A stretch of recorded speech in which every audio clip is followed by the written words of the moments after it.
Alrighty, I thought I'd go ahead and let you guys watch that little cinematic that plays when you're on the menu for a while. So move this out of the way. So here we have Etrian Mystery Dungeon. Of course, by the time you guys are watching this video, it's already been out, but I've had this game over a month before it's even released. So I figured I'd go ahead and be kind enough to bring you guys a walkthrough courtesy of Gamerfuzion. So we have a few different options here. I just thought we'd go ahead and take a browse through this really quick. First off, with your standard options, you have your background music, sound effects. Then you have your explore options, so you can have a display grid, camera precision, walk speed, and of course corner facing. You also have your battle options between auto attack, move attack, face attackers, skip effects, and command interrupt, along with a shortcut option such as to give up. There's a download option, which probably there's currently nothing available, so I'm not going to bother checking. And so we're going to go ahead and simply select a new game. I did get a chance to kind of see what the game is about because I never really played a Mystery Dungeon game, and I know there's a Mystery Dungeon style game with Pokemon characters, so I don't know if this is kind of like that. But yeah, we're about to go ahead and see. So you can only have one saved profile, which is unfortunate, so that's alright. And yes, start a new game. Alrighty, to begin. I think that's a pretty cool looking image. I really like that.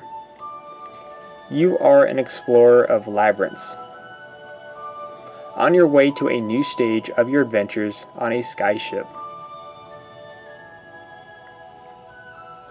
And you can see the little skyship coming down. So the little artwork is nice.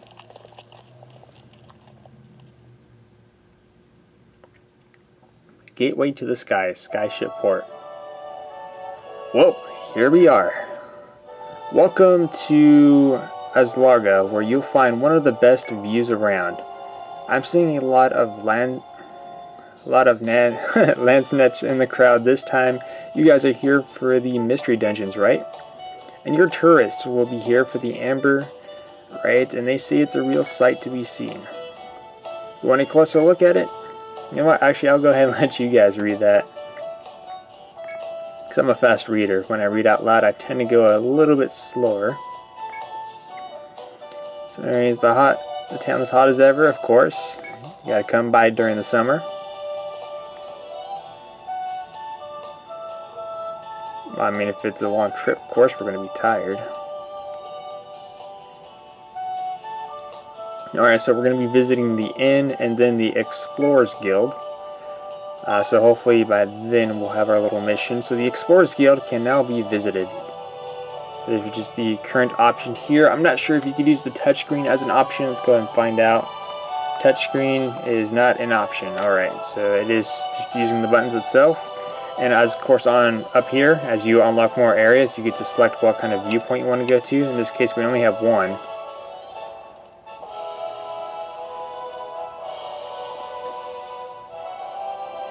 Ooh, that guy seems pretty cool. So he is the guild master in charge of the facility. On behalf of our province, I welcome you. So the Explorer Guild oversees all adventurers who stay in Aslarga and take on the labyrinth nearby.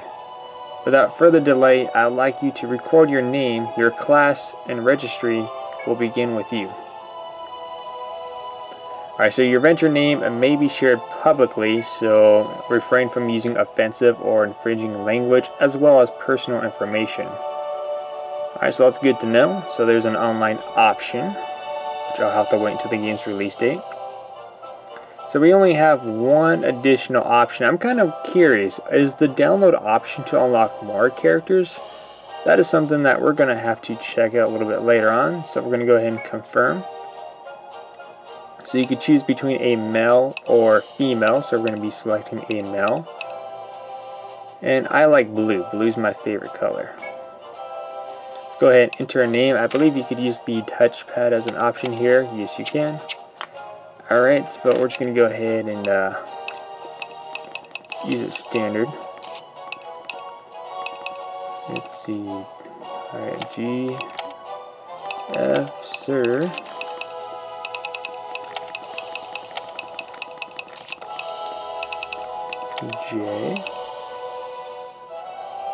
I'm not sure if we're going to be able to fit it all. A, M, B. No, we can't fit it all. Oh, that's a bummer. Let's see if I can go back and change this around.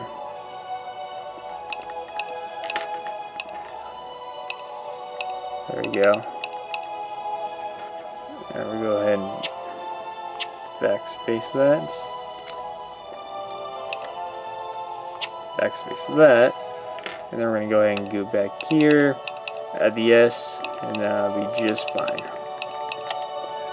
Alright, Sir James. Gotta stick with my username here. And confirm. Yes, proceed. So we're all registered now. So everyone is finished now. You are no doubt our remote town for infamous Mystery Dungeon. If so, I am sure you're already aware of the Regis involved in exploring them. If you fall in one, you'll be dragged back here without your belongings and money. Ooh, that's gotta suck. It is not easy to recover from. See, it is unheard of for an adventurer to leave in despair after losing the gear they've worked so hard to reframe. But take heart, the Explorers Guild is here to support you. We'll now conduct an exploring lesson held with the Etrian Mystery Dungeon. Please gather at the Skyport. So long story short is that if you fall and die in the Mystery Dungeon, all your money and all your belongings such as weapons and armor is stranded there, and looks like you could actually go back and get it, but it's going to be a lot harder to get your stuff back than it was to lose it in the first place. Let's go ahead and go to Skyport.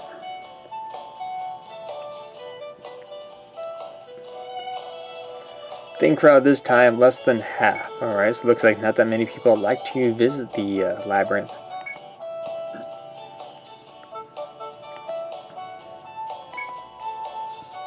Alright, so now we're going to go ahead and get started with our first dungeon. And he's going to be helping us out. So here's our dungeon location, as you can see right down here.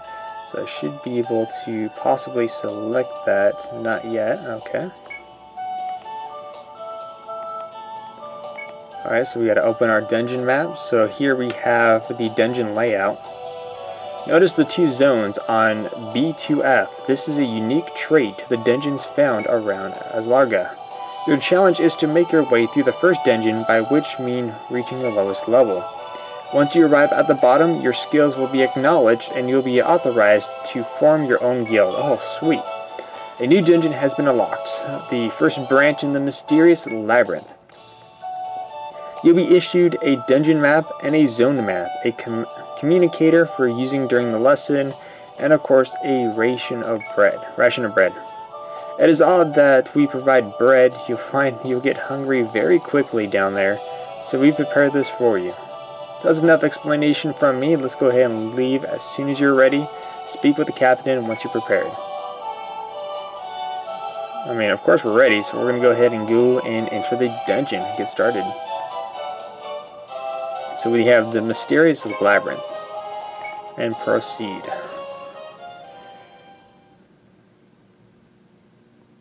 So any predictions on the kind of enemies we'll face? Let us know down below.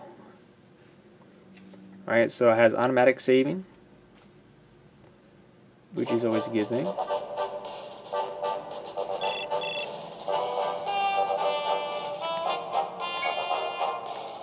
So he's going to go ahead and explain the zone map that you'll see on the lower screen. Normally the zone map fills out as you explore. Seeing all the rooms like this only happens in the fort built, though that doesn't change the items you'll see on it. The flashing yellow and green indicates an upstairs, while looks like a key is downstairs. And of course the blue marks the location of items. You will see that there's an item in your current room. Go ahead and pick that up. So our current item is over here. There it is.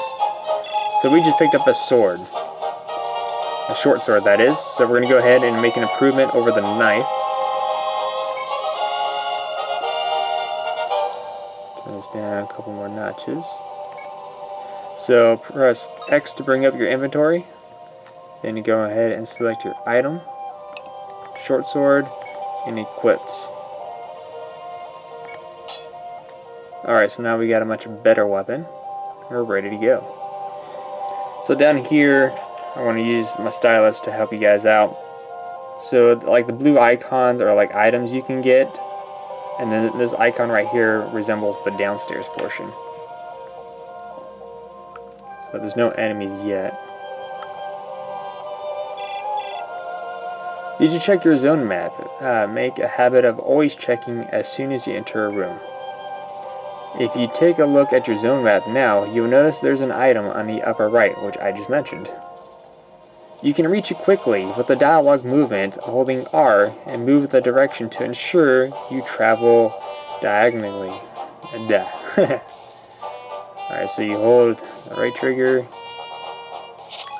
Alright, cool. So we just picked up a Medica, which restores a bit of HP.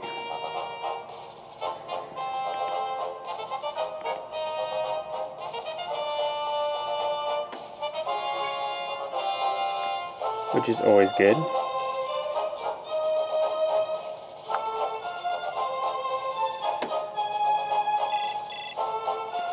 So you'll see that you run into a monster. You can see it for yourself on the zone map, and the red icon represents its decision. Before engaging the monster, let's explain the turns for you. All actions in the dungeons are measured in turns. So each turn, both you and the monster act. You always act first.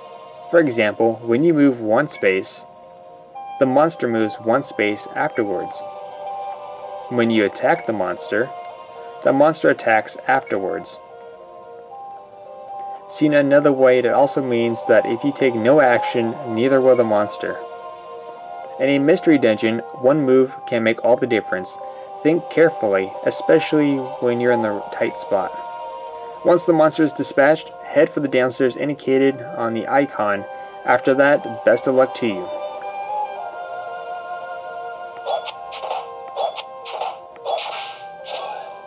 Can't believe I missed twice. Alright, so there's a couple different pathways we can take. Nope, never mind, that's a dead end.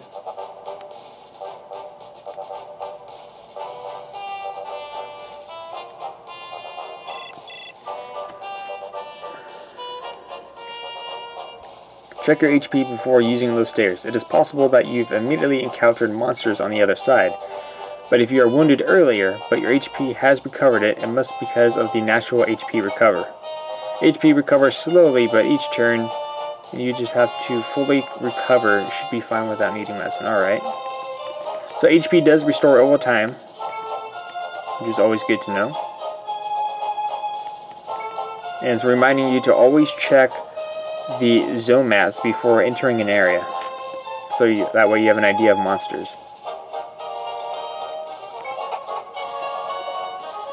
Alright, so we're on the second floor. As I feared, you encountered monsters. 2 of them, in fact, won't be easy. The situation calls for a skill. Skills are special actions you can use at the cost of TP. You can spend skill points to learn various of skills. So first, press X to bring up your menu, and then select skills. You should be able to see the skills. Yeah, I'm losing words here. Skill screen. When you press X while on the screen, you'll arrive at the set skill, while the number of skills are displayed in the tree format. You may spend your skills on these skills in the skill points below. That's a lot of skill talk there. So essentially, bring up the map and you put it at whatever it is that you want it towards. So if you want skills that will assist you in battle, Double Strike is a good start. I'm holding your hand too much. If you have any questions about the controls, check the control guide on the top right of the lower screen. Alright, so we're going to go ahead and bring up our skills here.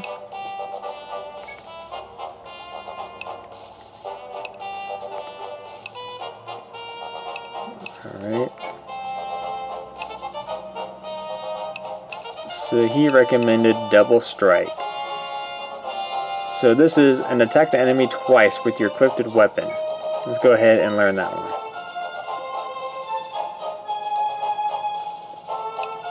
And it looks like as you progress and level up, you get to learn more and more.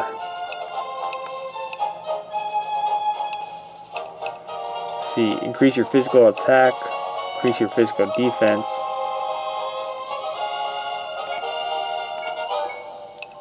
Definitely want some boost there. When your party member attacks the same target you did this turn, the physical attack and accuracy are boosted. Let's see, first 5 turns act as the leader. Let's go ahead and use Double Strike again, so we already used up our skills. We should be ready to go.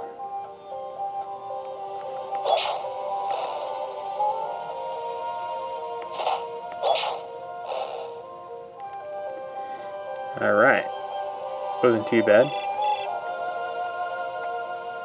If you like to move quickly through the corridor, you can dash. Try moving while holding B.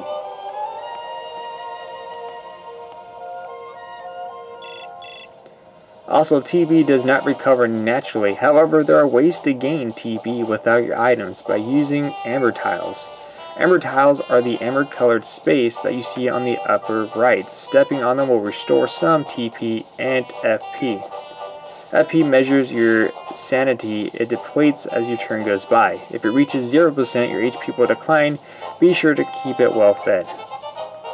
If you don't seem very hungry right now, so also try restoring your TP with those amber tiles, and then keep moving.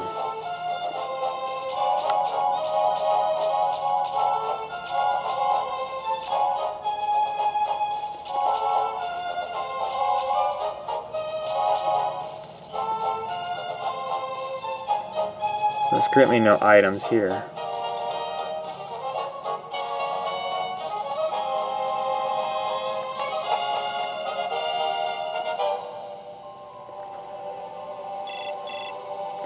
You've made it to the 3rd floor. It won't be long now before you reach the final floor, but take note of the green upstairs here.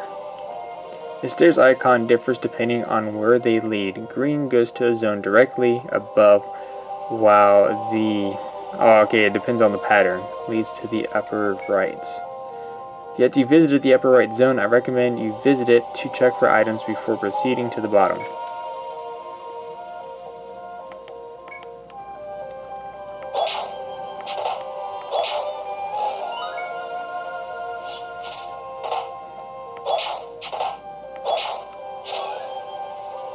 So I did level up.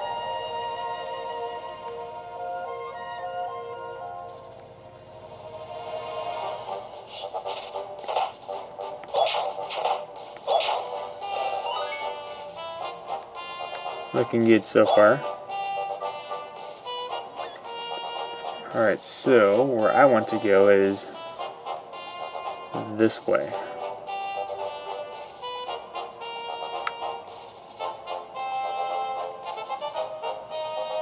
We're going to go up these stairs. Yes.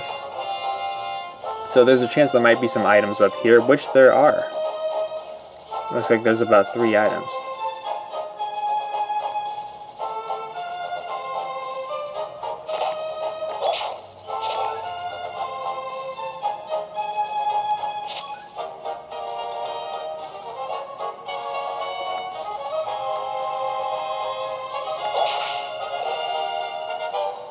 That was a critical hit.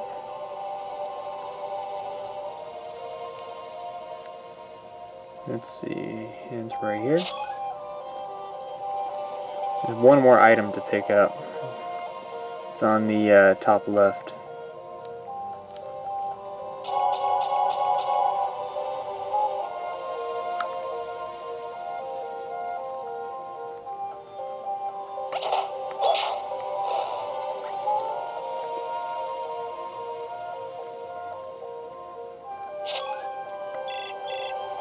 A buckler. You don't have a shield equipped yet, so this is stroke of luck. Had you decided to ignore the zone, you wouldn't have found the shield. Going the extra mile sometimes pays off. Alright, so we're definitely going to put on the shield.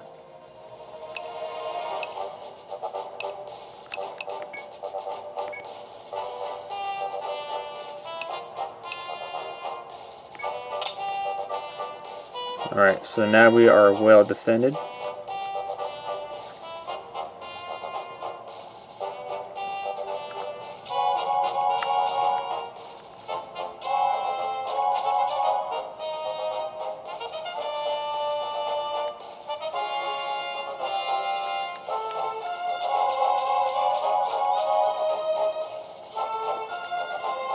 we're gonna go back downstairs.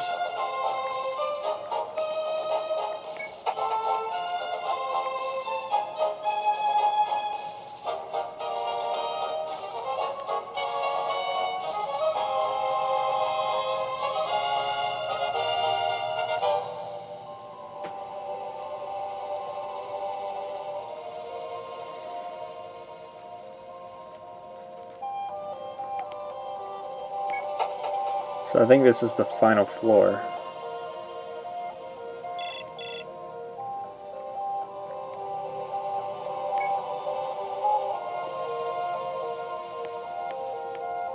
Alright, so we just have to get to the zone and then we're done.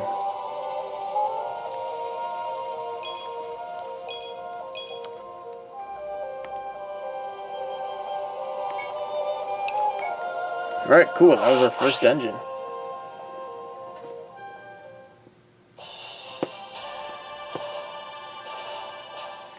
Alright, Sir James' party used the pole.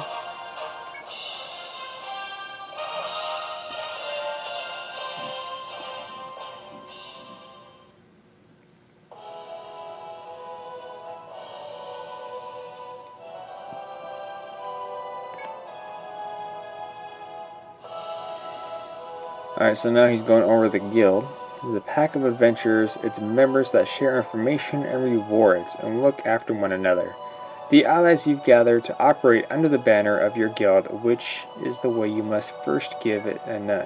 Alright, your guild name may be shared publicly once decided it cannot be changed.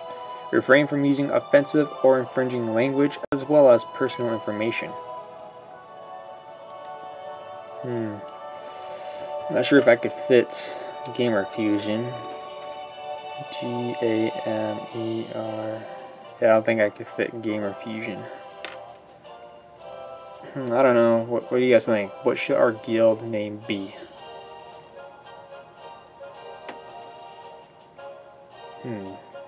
I know. Here's one.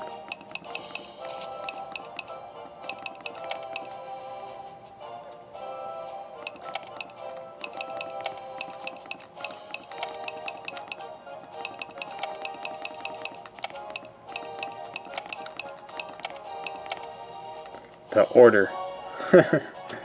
Alright, and confirm. I couldn't think of a name, so I just went with the Order. The Order Guild.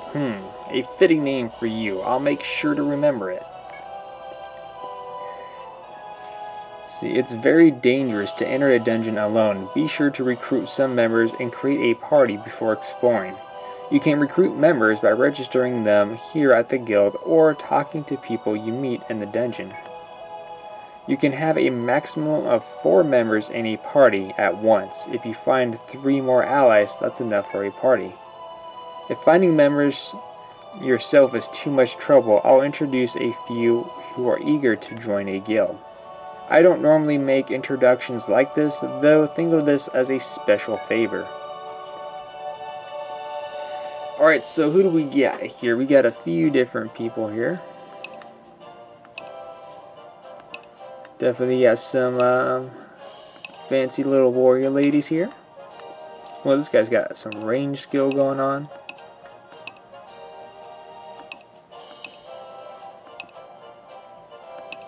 Wow, there's actually a pretty good selection of people. I'm impressed.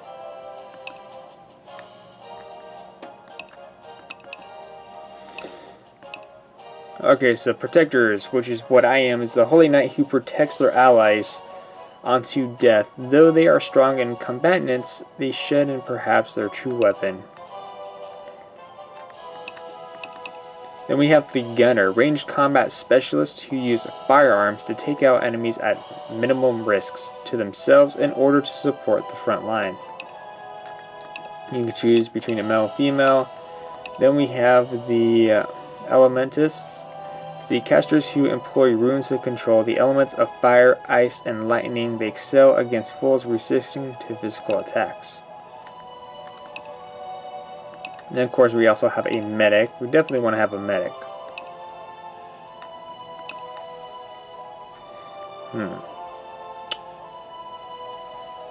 We are going to definitely add in a medic. We'll have a female medic.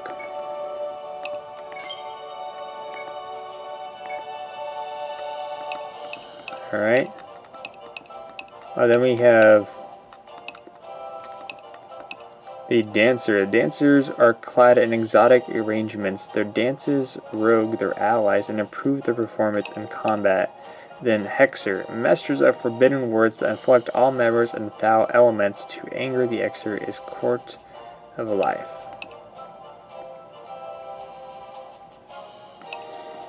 Okay, so we have a medic, and my character is already a protector. So we should add a ranged unit. So we'll add him.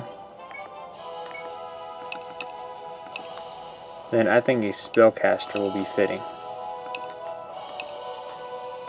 Thankfully they're both females. I actually like this one.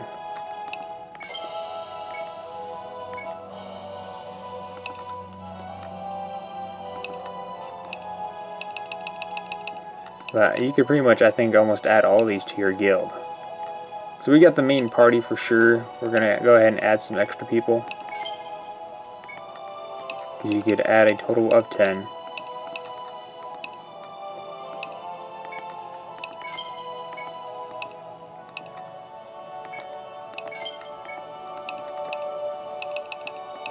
So 3 more.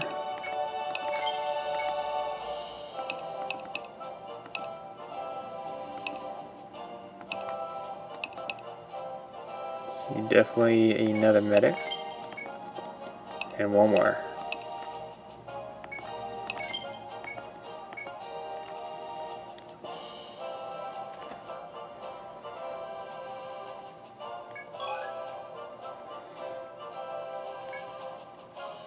So a blaster skill is a special technique shared between members of your guild.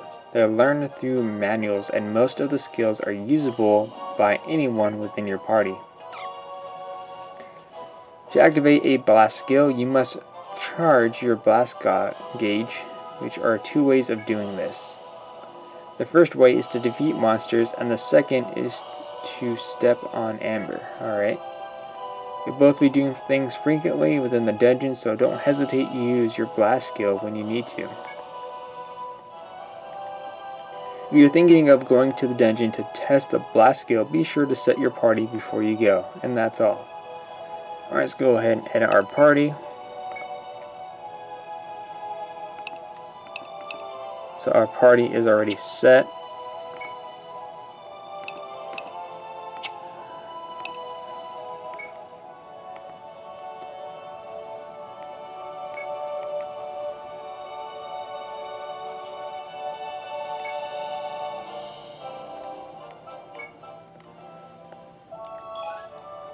Alright, so that was part 1, and go ahead and stay tuned for part 2.